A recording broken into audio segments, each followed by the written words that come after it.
Так, міне біздер кабинетімізге кірдік. Вайтте кіреміз.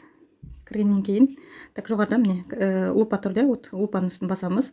Басып мына жерге набор, яғни қазір парашютті салайын деп жатырмыз ғой да. Так, парашютті так іздейміз.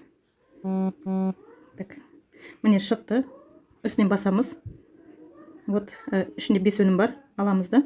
Добавить корзину дейміз. Басамыз. Так, корзинаға салынды бізде. Вот міне корзинаның жоғарыда сурет тұр. Так, вот бір үстінен басамыз корзинаның. Оформить заказ дейміз. Так, мына жерге атымызды жазамыз. Почта барлығын от үйді жазамыз. Адрес, дом, квартира барлығын жазамыз. Так, одан кейін комментарий жазсаңыздар болады. Так, курьерский службамен алсаңыздар болады. Или болмаса прямой, курьерский служба таңдаймыз. Так, қыздар, оформить заказ міне үстінен басамыз. Так, маған таңда деп тұр. Так, таңдап жүрген, курьерский служба, давайте.